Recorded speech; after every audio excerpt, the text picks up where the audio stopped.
We are eventually preventing illegal crossings from Greece into Macedonia, since we observed several hundreds of thousands of people crossing this border over the last year and a half.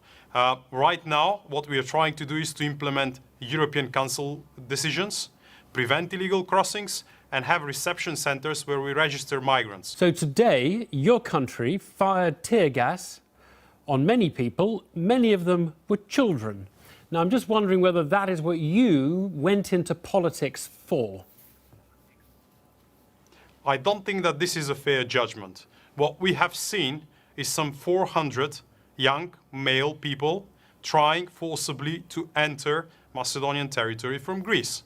So if you were part of the security forces and you're faced with a situation where you have a violent attempt from several hundred young male people to enter territory without willing to register or to go to reception centers, I don't think that this is in line with what we have agreed on at the European level. If you ask me, I think the easiest thing to do for Macedonia is to simply pull out and let all the migrants cross its territory on the way to Western European countries.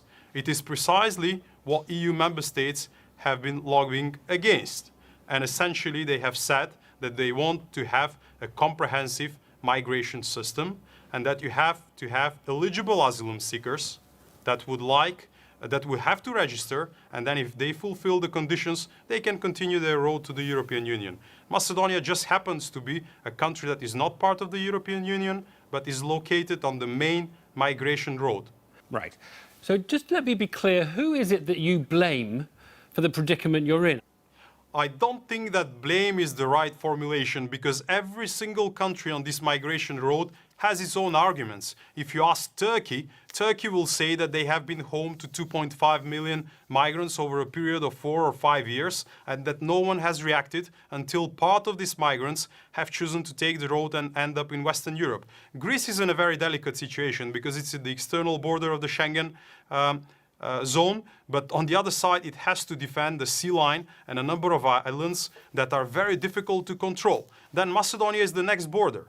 Most of these migrants reach Macedonian border within 24 hours from Turkey, and then they continue their road to Western Europe. I don't think that German role is easy in this story, because we have to have a human treatment all along this road, including on the final destination for all these people that have a need or are fleeing a conflict. But right now, we have to have a system.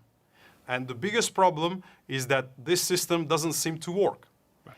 Therefore, each one of us has to do his part of the responsibility on his own territory.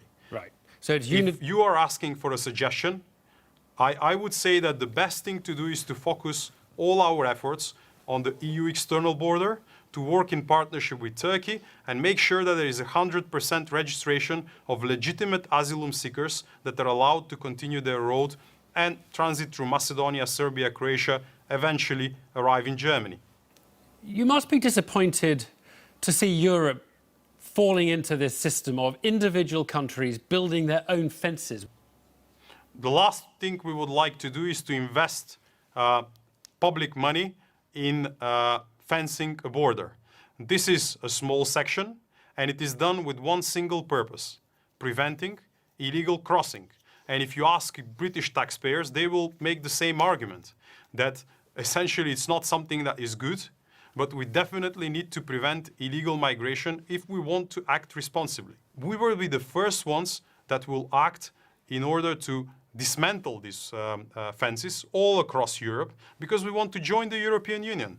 That's our objective.